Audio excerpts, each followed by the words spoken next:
I, a 47-year-old male, was a police officer for 13 years. At the time of this story, I've been married to my wife for 9 years. She was such a good girl, and I guess she had to be since I wouldn't hesitate to arrest her before we remarried. After she moved from her home state, she was a medicinal vape user. In our state, it wasn't legal, and since she was marrying me, she quit using it. A few years later, she became a reporter for CJP News. I was extremely proud of her, and so was our family. She was a popular face around our city, and people respected her. I attended parties with her and her jokes like, "Put the drugs away." We always just laughed it off. It never occurred to me that she might resent me a little for her having to stop her medicinal drug use. She started acting weird at home, saying things like, "Oh, I better not do that because I wouldn't get away with it," or when she said I was smothering her. She very much had her own life, and I didn't go with her everywhere. I just mentioned to her that she'd been getting home later than usual, and she immediately jumped to defend herself by blaming me for something. This was not her usual behavior.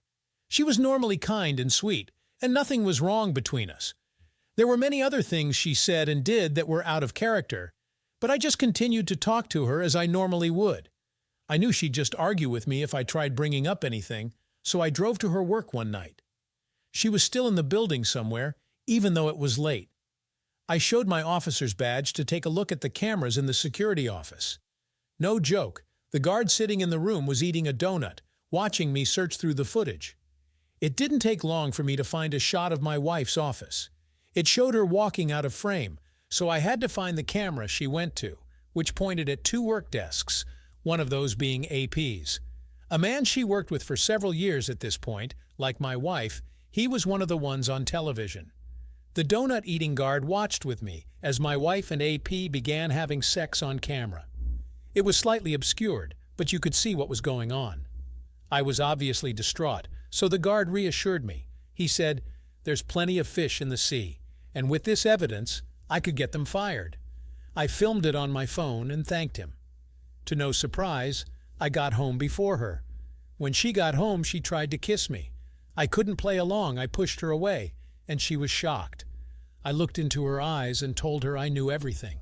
She was on the spot and put her hand on her heart. Her eyes got huge and she froze in place. She asked me what I was talking about, but I just kept telling her I knew everything and convinced her to admit it. She broke down and asked me to forgive her because she only slept with AP to help him feel like living again. He had just lost his wife and kids and felt like life was pointless. I called her a cheater and said she didn't deserve to be my wife. I told her she failed me and her family. She started crying, but nothing compared to when I said I was going to turn in the video evidence to her boss. She looked like her soul left her body. She asked me how I had a video, so I told her I was in the security office that very night recording what they so shamelessly did. Her eyes and demeanor completely changed.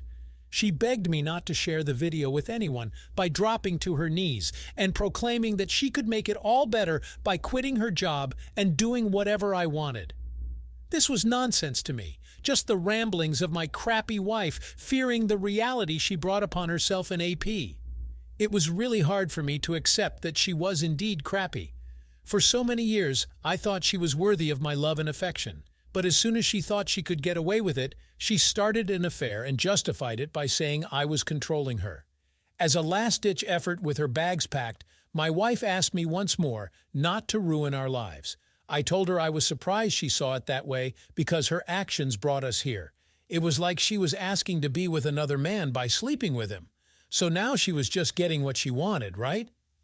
While my wife disagreed and swore she would do anything for me to forgive her, I told her no, and finally shut the door. She slept in the car that night as I told her family and friends what happened. I posted the video online, tagging her. I even posted it on the CJP News website. Even though it was taken down almost immediately, the company who owned the news channel saw it. AP and my wife were fired before morning. She woke up to find that she's being divorced, too, and fired for her celebrity-like job. One of her friends or family volunteered to take her in, crediting me for being a wonderful man and officer who deserved more than what she gave me. Okay, you certainly deserved better than this. Her life greatly improved when she met you and moved into a city where she became a well-renowned news reporter. She was nothing but a fool to cheat on you in the building, only to get caught by you. You were so clever to enter her work building and head straight for the security office. I think it would be hard for anyone to act completely normal when they're cheating on their spouse, and you picked up on these behavioral clues. I have faith that you'll be able to get past this without much trouble. You understand that there are more honorable women out there in your area who would love the chance to date a responsible and successful man. Keep in touch with friends and people who will support you emotionally. We are social creatures who need to stay connected to others, especially in times of trouble. I wish you all the best going forward. Let's now get into our second story for today. I, a 38-year-old male, was best friends with a man named Tony since we were 8 years old. We basically became brothers and went through school telling people we were. After graduation, we got an apartment together, and he was the first one to meet my future wife. He was supportive and even bound to protect both of us whenever we were with him. He wasn't afraid of getting sappy with me. We meant a lot to each other. Despite our closeness, though, Tony and I disagreed when it came to drinking alcohol. He drank daily but kept it after work and on the weekends. I never saw him call off work or do anything irresponsible. For that reason, our friendship prevailed, and I never brought up his drinking. After my wife and I married, I moved out of the apartment. He didn't drink as much as my best friend, but she did enjoy wine and wine tasting. After 8 years of marriage, Tony was very much a part of our lives. I trusted him wholeheartedly, so when my wife bought 2 tickets to a wine tasting getaway with one overnight, I asked him to take her for me. I didn't necessarily like that my wife was into wine, but I wouldn't stop her from going to this peaceful place that she would enjoy.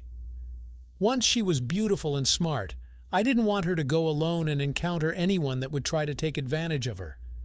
Tony was happy to go and promised me everything would go well with him there. Since my wife expected to drag me along, they only got one hotel room. She didn't bother to bring this up to either of us. The next thing I remember is showing up at the wine tasting as a romantic surprise for my wife. I tapped her on the shoulder and planted a kiss. When she turned around, she smacked me. She was so surprised. I laughed about it, but as I laughed, I noticed the terror in both of their faces, like I wasn't supposed to be there. I started telling them that while I was working, I couldn't stop thinking about them and felt like it was important for me to join them. They looked absolutely sick, even though they were trying to smile, and avoided looking at each other throughout the rest of the day's activities. My wife tried to seem normal, but she was anything but that. She would say completely random things and point out stuff that wasn't important in an attempt to fill the silence. My best friend Tony was eerily silent and kept apart from me. I elected to stay in wine country for another night, so we stayed in the same hotel room they cheated in. I did this specifically because of their behavior, and I wanted the truth. Once there were 2, I asked which beds they slept in, and they both started stammering. My wife excused herself and retreated to the bathroom. My best friend Tony couldn't contain the truth any longer. He started by telling me he couldn't stand the thought of failing to be my best friend. It was killing him to think he might never see me again. I pretended to be confused, but I already had a feeling they made a terrible, irresponsible mistake. He told me they were very drunk the night before, because she'd been upset about me refusing to go. When they got back to the hotel room, she came out of the bathroom naked and started kissing him. He couldn't stop her, and then that's when he stopped talking. As calmly as I could, I asked him if they had sex. He just swallowed hard, and no words came out. I punched him. It reminded me of when we used to horse around his kids, except this time he had sex with my wife. I truly hated him. With him speechless and holding his face, I yelled through the bathroom door to my wife that I would never trust her again. I walked out of the hotel room, headed for my car. She screamed in protest and followed me to the parking lot, but I went home without her. Within 5 hours, Tony showed up at my door. I didn't know if my wife was hiding somewhere outside or in the car. He begged me to forgive him and swore he would never make this mistake again. I just said, of course, he wouldn't because he was no longer my friend and wouldn't be meeting any future woman in my life. I yelled that after so many years, I thought he deserved my trust and was respectable enough not to sleep with her. He did the worst, most unforgivable thing he could have done. I accidentally spat on him. I was that worked up.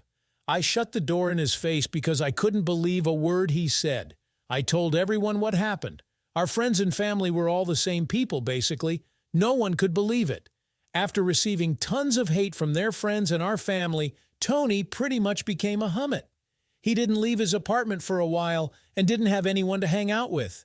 My wife tried sending me provoking messages like it was my fault for failing to forgive them for this one mistake. She also tried to send messages for pity, calling herself names and admitting she didn't deserve happiness. I didn't reply to anything. Even though they were both drinking, it was up to my wife to get another hotel room when she found out I wasn't coming.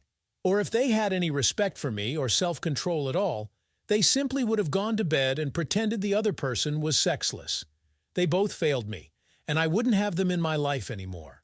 I've since bonded with other friends and have been dating a wonderful woman. She understands the emotional torment I'd gone through and only earns my trust daily. I have no reason not to trust her because it wasn't her that cheated on me. OP, I am so sorry your wife and best friend betrayed you. I understand you and your best friend were as close as brothers, and brothers are thought to be worthy of trust. Being drunk is not a reason to be forgiven. This was a wine tasting, not a place to get so drunk that you failed to act responsibly and sleep with your best friend's wife. I'm sure you would have realized what happened even if they didn't tell you. You handled this as well as anyone could, OP. You separated yourself from them and sought support and new friendships. Each person you meet deserves the chance to earn your trust without prejudice. The lessons you learn in life are invaluable when it comes to the relationships you'll make, and the opportunities you find will be endless.